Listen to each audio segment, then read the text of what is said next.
Doctor Baba Saheb Ambedkar open university.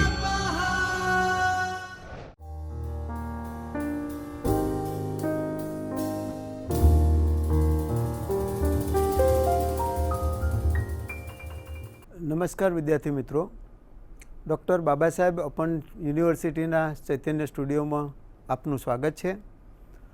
મિત્રો, આજે MSW paper 103 સામાજિક વિજ્ઞાનોનો પરિચય પેપર અંતર્ગત આજે એકમ 4માં ભારતીય સામાજિક વ્યવસ્થાના ભાગરૂપ જુદી જુદી સામાજિક સંસ્થાઓનો આપણે પરિચય મેળવીશું.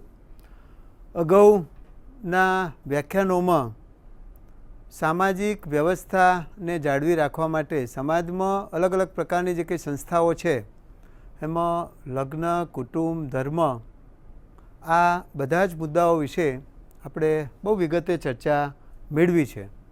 આજે આપણે એક મહત્ત્વની સંસ્થા એ શિક્ષણ, એ પણ આપણી સામાજિક સંસ્થા છે, એના વિશેની આપણે માહિતી બહુ વિગતે લેવાના છે. હવે મિત્રો, એક સામાજિક સંસ્થા તરીકે આ શિક્ષણ સંસ્થાનો આપણે શા માટે અભ્યાસ કરવો જોઈએ એ સવાલ એ આજે આપણે શિક્ષણના માધ્યમથી જ આ બધું મેળવી રહ્યા છે. એટલે આ અલગથી શિક્ષણ નામની સામાજિક સંસ્થાઓનો પરિચય શા માટે કેળવવો જોઈએ એના વિશેની જાણકારી એક વિદ્યાર્થી કાર્યકર તરીકે આપણામાં હોવી જરૂરી છે. એટલે એ દૃષ્ટિએ આ એકમનો, આ સામાજિક સંસ્થા તરીકે શિક્ષણ સંસ્થાનો આપણે જે અભ્યાસ કરી રહ્યા છે, તો એની પાછળ મુખ્ય કયા કારણો છે, તો એમાં સૌથી પહેલું શિક્ષણ સંસ્થા શું છે અને સમાજમાં એની શું જરૂરિયાત છે એના વિશેની આપણને જાણકારી પ્રાપ્ત થશે.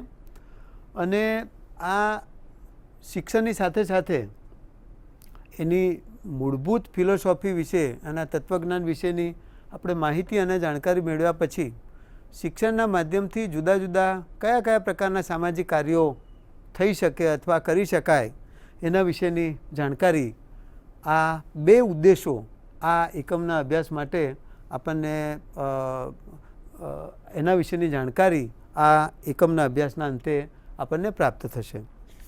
મિત્રો, સૌથી પહેલાં આપણને સવાલ એ થાય કે આ શિક્ષણ સંસ્થા એટલે શું?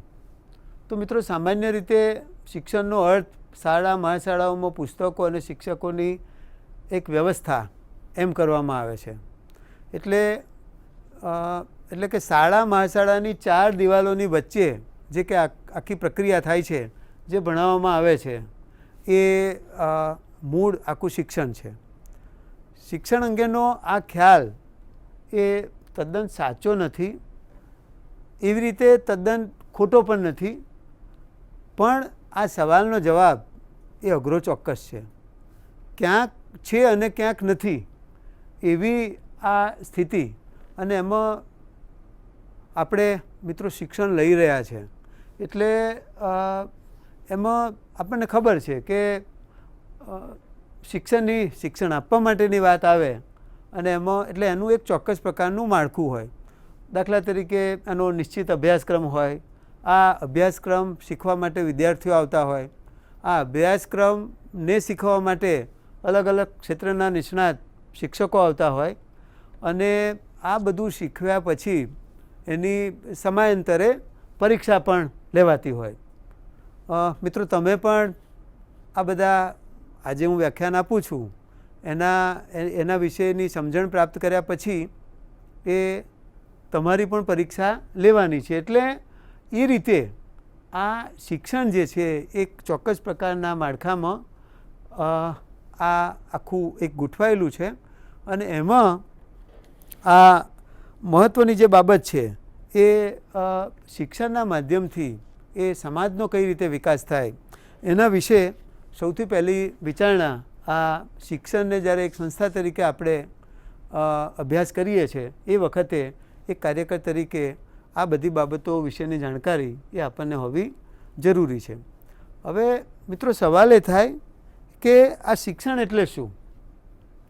તો શિક્ષણનો અર્થ ઔપચારિક શિક્ષણ વ્યવસ્થા માટે તદ્દન સાચો છે, પરંતુ શિક્ષણનો સાચો અર્થ એ કેળવણી છે. એમાં દાખલા તરીકે સમાજમાં શું થઈ શકે શું ન થઈ શકે આ બધી જ વિવેક શક્તિ જે છે એ શિક્ષણના માધ્યમથી વિદ્યાર્થીને શીખવવામાં આવે છે. અને દરેક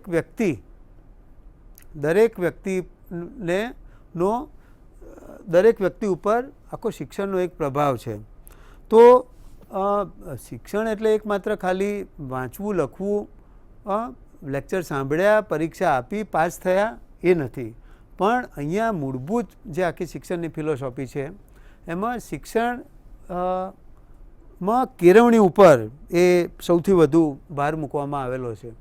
અને એમાં એક ચીનની શિક્ષણ વિશેની બહુ સરસ કહેવત છે.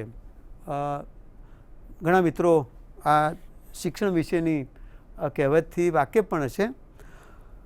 એમાં શિક્ષણનું મહત્ત્વ દર્શાવતી આ એક ચીની કહેવતમાં એવી વાત છે કે તમે જો 1 વર્ષ માટેનું યોજના બનાવતા હોય તો ડાંગર વાવો, 10 વર્ષનું કંઈક વિચારણા કરવા માગતા હોય તો એના માટે વૃક્ષો વાવો, અને જો મિત્રો તમે 100 વર્ષનું આયોજન કરવા માગતા હોય તો એના માટે એ લોકોને શિક્ષણ આપો.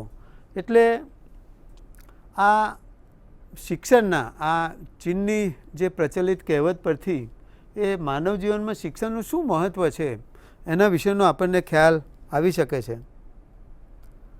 એક સોલોમન નામનો વિદ્વાન એણે પણ બહુ સરસ શિક્ષણ વિશેની વાત કરી છે કે શિક્ષણને મજબૂત રીતે પકડી રહેજો, જવા દેશો નહીં, કારણ કે તે તમારું જીવન છે. તો આ શિક્ષણને લાઈફ સાથે એ સાંકળી અને માનવ જીવનમાં શિક્ષણનું શું મહત્ત્વ હોય એના વિશેની વાત આ શિક્ષણ નામની સંસ્થામાં કરવામાં આવેલી છે. અને એમાં આપણે ગુજરાતની અને દેશની જો આખી વાત કરીએ તો એની કેળવણીના મુદ્દા ઉપર એ સૌથી વધુ ભાર આ શિક્ષણના માધ્યમમાં મૂકવામાં આવે છે. આજે પણ પ્રાચીન પરંપરા પ્રમાણે શિક્ષણ આપતી સંસ્થાઓની સમાજમાં બહુ મોટી વેલ્યુ છે. એની પાછળનું કારણ શું? આ ગુરુકુળોથી માંડીને એ પ્રકારની જે સંસ્થાઓ છે એમાં પણ આજે કેમ લોકો પોતાના બાળકોને મૂકવાનું કે શિક્ષણ લેવા માટેનું પસંદ કરતા હોય છે? તો એની પાછળનું મુખ્ય કારણ કે એમાં વ્યક્તિને ઉપયોગી બની શકે એવા કેટલાક સંસ્કારોનું સિંચન થાય. આવી એટલે 1937માં એટલે એકમાત્ર ખાલી આ ઔપચારિક શિક્ષણ પર ભાર નહીં આપતા 1937 મહાત્મા ગાંધીજીએ એ શિક્ષણની સાથે કેળવણીની બાબતને સાંકળી અને 37માં નઈ તાલીમનો આખો એક ખ્યાલ આપેલો. અને નઈ તાલીમના ખ્યાલમાં એ મૂળ બુનિયાદી શિક્ષણની વાત હતી કે એ સંસ્થાઓમાં જે શિક્ષણ સંસ્થાઓમાં વિદ્યાર્થી શિક્ષણ લે એને કોઈપણ પ્રકારના કામની એટલે શિક્ષણની સાથે એ શરમ સંકોચની વાત ન આવે. એ સફાઈથી માંડીને શ્રમ જેવા અલગ અલગ પ્રકારના માધ્યમો એટલે અલગ પ્રકારની જે કંઈ બાબતો છે એમાં શરમ કે સંકોચ ન દાખવે.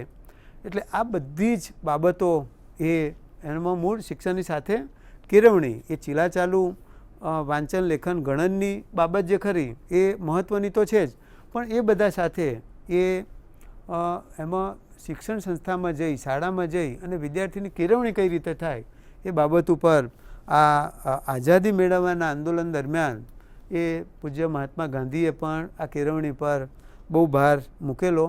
અને આઝાદી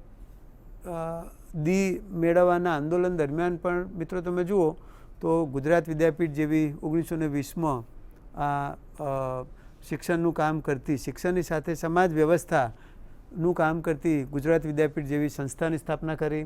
આ સિવાય એ બુનિયાદી અને નઈ તાલીમ વિચારધારા પર કામ કરતી એવી આઝાદી પહેલાં અને પછી ઘણી બધી સંસ્થાઓ એ આશ્રમ શાળાઓ ઊભી થઈ, ગ્રામ વિદ્યાપીઠો ઊભી થઈ. તો એમાં એ શિક્ષણની સાથે ખાસ કરીને મૂલ્યલક્ષી શિક્ષણ જેને આપણે કેળવણી કહીએ છીએ એ બધી બાબતો ઉપર ભાર મૂકવામાં આવતો. ડૉક્ટર બાબા સાહેબ આંબેડકરે પણ એમણે એક સરસ જે સૂત્ર આપેલું છે એમાં સમાજ સમાજના ઉત્થાન માટે એમણે જે વાત કરેલી એમાં એમણે એવું કહેલું કે શિક્ષિત બનો, સંગઠિત બનો અને સંઘર્ષ કરો. એટલે એણે 3 જે મહત્ત્વની વાત સમાજોત્થાન માટે કરેલી એમાં સૌથી પહેલું જે કામ હતું, જે પહેલી બાબત હતી એ શિક્ષણની હતી. અને શિક્ષણના માધ્યમથી એ કોઈપણ વ્યક્તિમાં આપણે ઈચ્છીએ એ પ્રકારનો બદલાવ એ લાવી શકીએ છીએ. એટલે એ રીતે આ શિક્ષણનું માનવ જીવનમાં બહુ મહત્ત્વ છે. શિક્ષણનો સમાજ વ્યવસ્થા સાથે એ ઘણો સંબંધ છે. આપણા બહુ જાણીતા દેશ અને દુનિયાના જેણે સમાજ પ્રત્યે બહુ પાયાના કામો કરેલા છે સમાજ ઉત્થાન માટે, એવા નેલ્સન મંડેલાનું બહુ સરસ એક વાક્ય છે કે શિક્ષા સબસે સશक्त हथियार है जिससे दुनिया को बदला जा सकता है. એટલે નેલ્સન મંડેલાએ જે આખી વાત કરેલી કે શિક્ષણ જ એવું એક માધ્યમ છે કે જેના દ્વારા આખા સમાજને આપણે બદલી શકીએ છીએ. તો આ શિક્ષણનો સમાજ વ્યવસ્થા સાથે અલગ અલગ પ્રકારની આખી જે બાબતો છે, શિક્ષણના પ્રકારો અને પદ્ધતિઓ, અને એમાં મૂળ સમાજમાં અલગ અલગ પ્રકારના જે કંઈ દૂષણો છે, સમાજમાં જે કંઈ બદીઓ છે, સમાજમાં એવી જે કેટલીક બાબતો છે કે જેના લીધે સમાજનો વિકાસ અવરોધાય છે, તો એ બધી જ બાબતોને આ શિક્ષણ સાથે સંબંધ છે. અને આ આખી જે છે એ સામાજિક વ્યવસ્થામાં અસરકારક પરિવર્તન, ફેરફાર કે બદલાવ લાવવા માટે આ શિક્ષણ એ જ સશક્ત માધ્યમ બની રહે છે. અને એમાં ખાસ કરીને અલગ અલગ પ્રકારની જે કંઈ તાલીમોની આખી જે વાત હતી, એ શિક્ષણની સાથે તાલીમના માધ્યમથી પણ સમાજનો આખો વિકાસ કઈ રીતે થઈ શકે એ બાબત પર એમાં આ ભાર મૂકવામાં આવેલો છે. હવે શિક્ષણની આ અલગ અલગ પ્રકારની મૂળભૂત ફિલોસોફી પછી આપણને સવાલ એ થાય કે શિક્ષણ એ સામાજિક ઉત્થાનનું કામ કઈ રીતે કરી શકે. તો શિક્ષણનું બહુ મહત્ત્વનું પહેલું કામ એ સામાજિકરણનું છે. હવે આ સામાજિકરણના મુદ્દા પર ચર્ચા કરતાં પહેલાં એક બહુ મહત્ત્વની બાબત કે આ સામાજિક અલગ અલગ જે કંઈ મુદ્દાઓ છે એના ઉપર હમણાં એક વિદ્યાર્થીઓ સાથે અમે એક સંવાદ કર્યો. મોટા ભાગે એમાં મિત્રો તમારી માફક કોલેજ એટલે કોલેજ અને માસ્ટર ડિગ્રીના વિદ્યાર્થીઓને અમે એક શિબિરના રૂપમાં મળ્યા. એટલે એમાં એક યુવાન તરીકે શું સામાજિક ઉત્તરદાયિત્વ છે એક યુવાનનું સમાજના ઉત્થાન માટે, તો એના માટે મેં એક સરસ મજાની એક્સરસાઇઝ, એમાં અલગ અલગ પ્રકારના મુદ્દાઓ એ સાથેની એક પ્રશ્નાવલી આપી. અને એમાં એ પ્રશ્નાવલીમાં એ યુવાનો એ સમાજોત્થાન માટે કયા પ્રકારની પહેલ કરી શકે એવા કેટલાક મુદ્દાઓ હતા. દાખલા તરીકે 108 હેલ્પલાઇનનો તમે કેટલી વાર ઉપયોગ કર્યો છે? 1098 હેલ્પલાઇનનો તમે કેટલી વાર ઉપયોગ કર્યો છે? 181 નામની હેલ્પલાઇન એનો કેટલી વખત ઉપયોગ કર્યો છે? પોલીસને લગતી ફરિયાદો માટે 100 નંબર એ હેલ્પલાઇનનો કેટલી વખત ઉપયોગ કર્યો છે? એ સિવાય કેટલા બાળ મજૂરોને છોડાવ્યા છે? માનસિક આરોગ્યથી પીડાતી કેટલી વ્યક્તિઓને મદદ કરી છે? તમારા ધર્મસ્થાન સિવાયના અલગ અલગ કયા કયા ધર્મસ્થાનોમાં તમે ગયેલા છો? વૃદ્ધાશ્રમમાં એની મુલાકાત લેવા ગયા છો કે કેમ? કેટલી વખતે રક્તદાન કરેલું છે? એમ કરી અને આવા 30 પ્રકારના અલગ અલગ પ્રકારના મુદ્દા એ પ્રશ્નાવલીમાં અમે ભરી અને પછી અમને પૂછવામાં આવ્યું હતું કે આમાં તમે શું કર્યું છે? અત્યાર સુધીમાં આ પ્રકારની કોઈ સેવાઓ અથવા કોઈપણ વ્યક્તિઓને આ પ્રકારની મદદ કરી છે? તો એમાં મોટાભાગે છોકરાઓ જે વિદ્યાર્થીઓ હતા, જે શિબિરાર્થીઓ હતા, એ શિક્ષણ લઈ રહેલા હતા, એટલે ચાલુ શિક્ષણ હોય એવા હતા. એટલે એ વિદ્યાર્થીઓએ કહ્યું કે ભાઈ અમે આ રક્તદાન તો કે ભાઈ એને રાષ્ટ્રીય સેવા યોજના જેને આપણે NSSના ટૂંકા નામે ઓળખીએ છીએ એવી NSS અંતર્ગત આ બધી પ્રવૃત્તિઓ અમે શીખ્યા છીએ. એટલે મિત્રો આ બધી જ બાબત અહીંયા આ ઉદાહરણ સાથે કહેવાનો ભાવાર્થ એ છે કે સમાજમાં આવી જે કંઈ કોઈ મહિલા અત્યાચારથી પીડિત હોય તો એના માટે 108 181 હેલ્પલાઇન અત્યારે રાજ્ય સરકારે ચાલુ કરી છે. 108 કોઈપણ પ્રકારની ઇમરજન્સી હોય તો એના માટે એટલે આ પ્રકારની જે કે આખી સુવિધાઓ ઊભી થયેલી છે. સમાજમાં આજે પણ શિક્ષણના અભાવે આ પ્રકારની સુવિધાઓનો લાભ એ લોકો લઈ શકતા નથી. એટલે આ શિક્ષણ લઈ રહેલા વિદ્યાર્થીઓમાં એમાં બહુ મહત્ત્વની બાબત એ હતી કે એમાં 50%થી વધારે જે વિદ્યાર્થીઓ હતા એણે કોઈક ને કોઈક રીતે આ 30 જે મુદ્દાઓના આધારથી જે આખું સર્વેક્ષણ કર્યું એમાં દરેકના હકારાત્મક અભિગમ હતા અને આ બધું એ શિક્ષણના ભાગરૂપ જ ક્યાંક સિલેબસમાં આવ્યું હતું તો ક્યાંક NSSમાં જે સમાજ સેવાની વાત આવે છે એના ભાગરૂપ આ વિદ્યાર્થીઓ શીખી શકેલા. એટલે આ અલગ અલગ પ્રકારના સામાજિક કાર્યો એ છે એમાં બહુ ટૂંકાણથી આપણે ઝડપથી આ બધા મુદ્દાઓને જોવાનો પ્રયત્ન કરીએ તો સૌથી પહેલું કાર્ય એ સામાજિકરણનું છે. બાળકના સામાજિકરણમાં 3 સમૂહોનું વિશેષ મહત્ત્વ છે: કુટુંબ, શાળા અને મિત્ર જૂથ. એટલે શાળા એ સામાજિકરણનું બહુ મહત્ત્વનું માધ્યમ છે, કારણ કે શાળામાંના માધ્યમથી જ આ બધું જ વ્યક્તિ સારા નરસાનો ભેદ એટલે એનામાં વિવેક શક્તિ, દાખલા તરીકે સ્કૂલે બાળક જતું હોય અને કોઈ અપશબ્દ બોલે કે તરત જ અને શિક્ષક ટોકે કે બેટા ગાઢ ન બોલાય. એટલે એ રીતે આખી પહેલેથી જ આ કુટુંબ પછી બીજી જે મહત્ત્વની સંસ્થા એ આ શાળા કે જેમાં સમાજની વચ્ચે કઈ રીતે રહેવું, સમાજ વ્યવસ્થા કઈ રીતે જાળવવી અને એમાં માનવ જીવનને એક માનવ બનવા માટે ઉપયોગી કે જે કંઈ સંસ્કારો છે એના વિશેની વાત એ આ શિક્ષણ સંસ્થામાં કરવામાં આવે છે. એ રીતે એટલે નાગરિકોના ઘડતરમાં એ બહુ મહત્ત્વનું સ્થાન એ આ શાળાનું છે. એટલે એ રીતે આ શાળા એ સશક્ત માધ્યમ એ શિક્ષણ માટેનું બની રહે છે. બીજું મહત્ત્વનું કાર્ય એ સામાજિક દરજ્જો આપવાનું કાર્ય. એટલે કોઈપણ વ્યક્તિ, દાખલા તરીકે શિક્ષિત અને અશિક્ષિત વ્યક્તિ વચ્ચેનો ભેદ એ બહુ દેખીતો છે.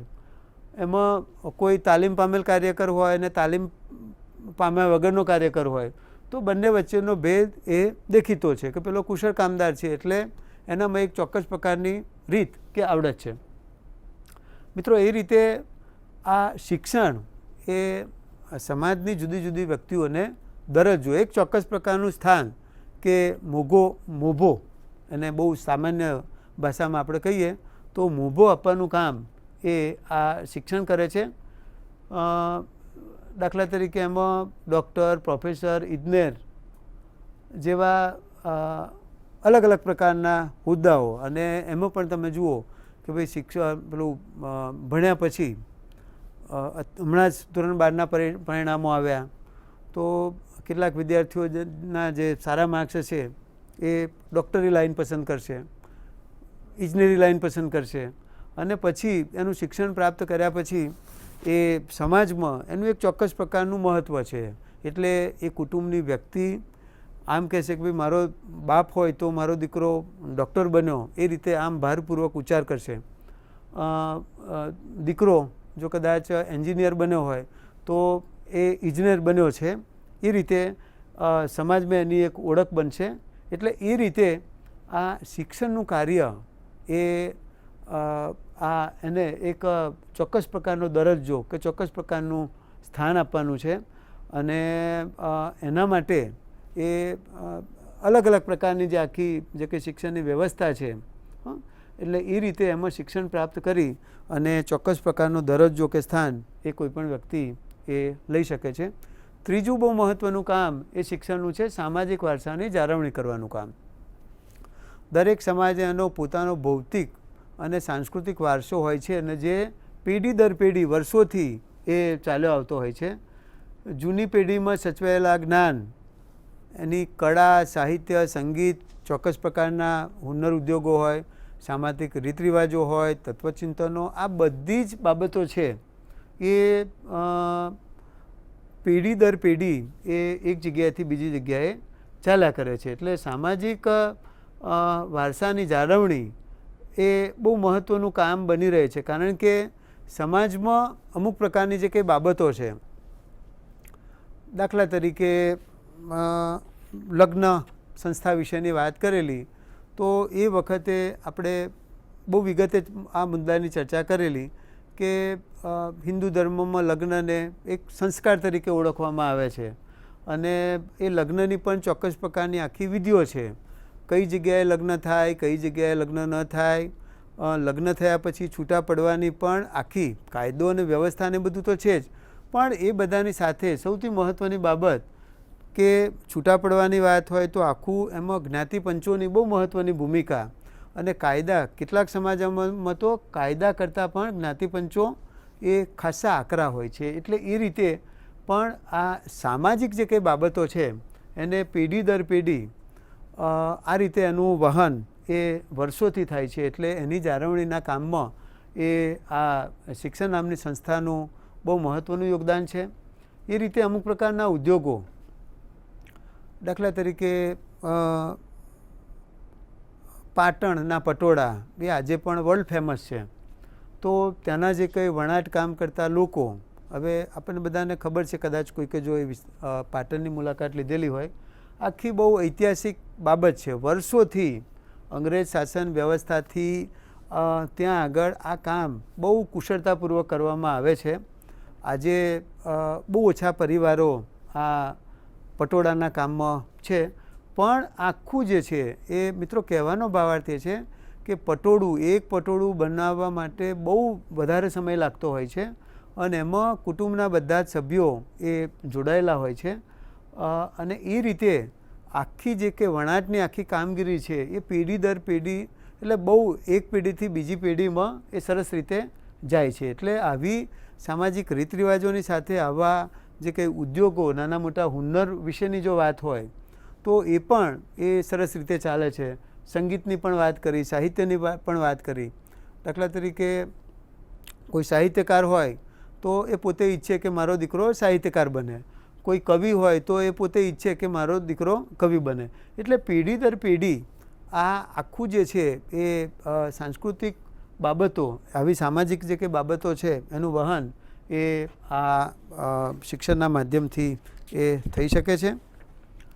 ચોથું મહત્ત્વનું કામ એ સામાજિક નિયંત્રણ માટેનું. હવે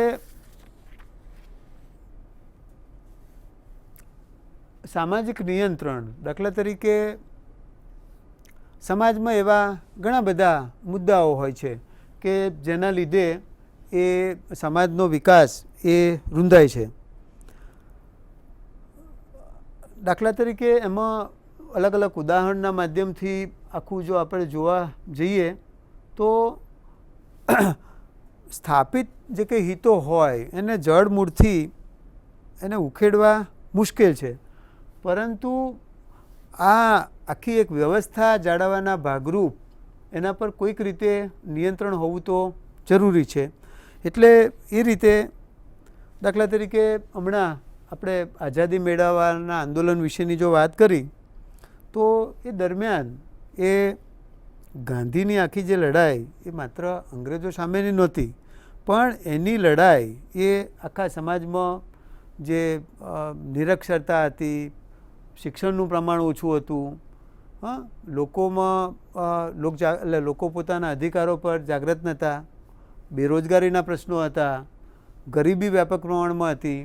તો આખા બધું જે છે એ ગાંધીજીએ આઝાદી મેળવવાના આંદોલન દરમિયાન એક જંગ આ બધા મુદ્દાઓ પર પણ છેડેલો. એટલે એ રીતે અહીંયા આ આપણે શિક્ષણના માધ્યમથી જો આખી વાત કરીએ તો બહુ મોટું બાળ લગ્નો કાયદાઓ હોવા છતાં આજે પણ થાય છે, પણ એક શિક્ષણના માધ્યમથી એ લોકોને સમજાવી શકાય છે કે ભાઈ શા માટે પુખ્ત ઉંમરે, અને એમાં કાયદાએ નક્કી કરેલી ઉંમર છે કે 18 અને 21 ભાઈ બહેનો માટેની જે વયમર્યાદા છે, તો એમાં એનાથી નીચેની ઉંમરે જો લગ્ન કરવામાં આવે તો મોટાભાગે એમાં ક્યાંક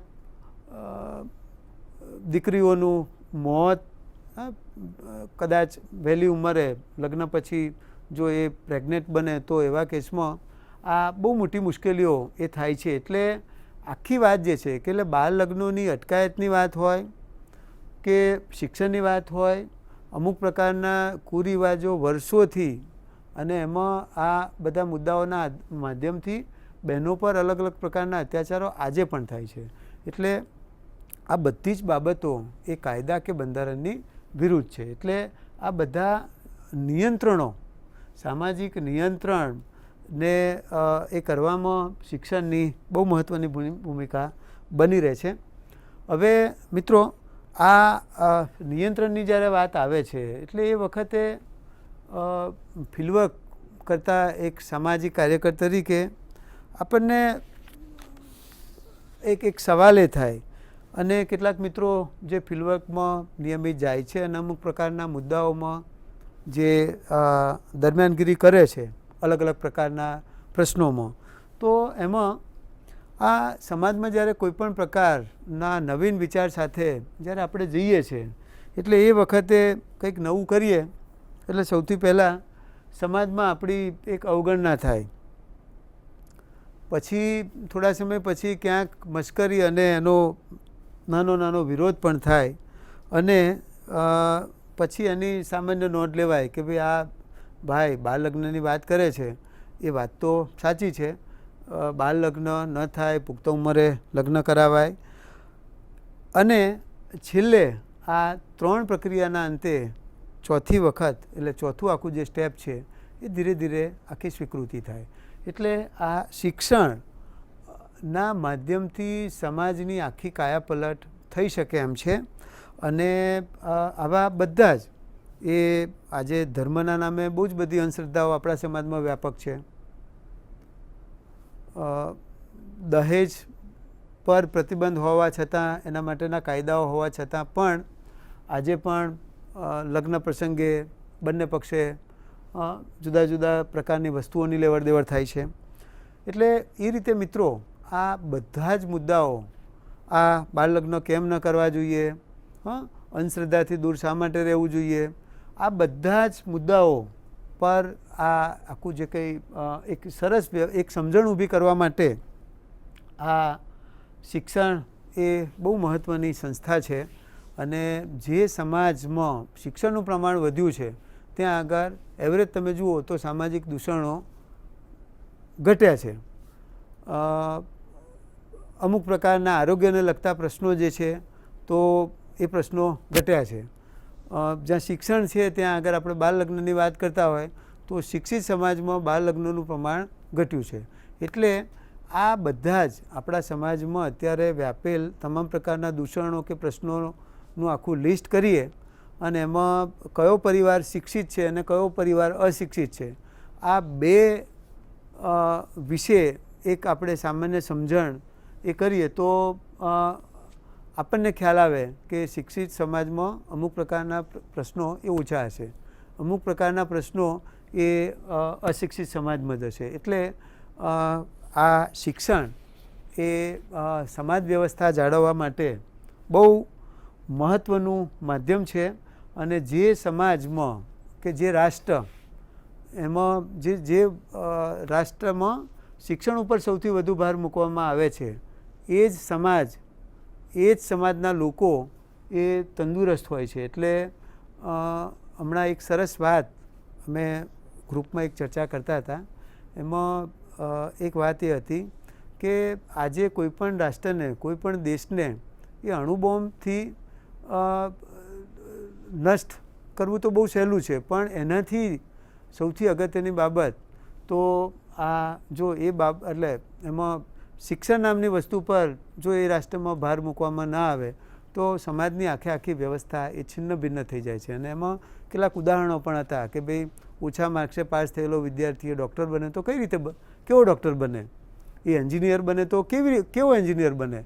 એટલે સમાજમાં એટલે આવો એન્જિનિયર જે શોર્ટકટ અમુક ટૂંકા રસ્તા પસંદ કરીને જે એન્જિનિયર થયેલો હોય, હવે એ જે મકાનની રચના કરે એ મકાન ધરાશાયી થાય. એટલે આવું દરેકમાં, એટલે આ ઉદાહરણના આધારથી મિત્રો આપણે સમજવાનું એ છે કે કોઈપણ રાષ્ટ્રના ઘડતરમાં, કોઈપણ વ્યક્તિના ઘડતરમાં શું આ શિક્ષણ નામની બાબતનું, એ સંસ્થાનું શું મહત્ત્વ છે એના વિશેનો આપણને ખ્યાલ આવી શકે છે. એટલે એ રીતે આ શિક્ષણ વિશેની વાત એ અહીંયા આપણે પૂર્ણ કરીએ છીએ. મિત્રો સૌને નમસ્કાર.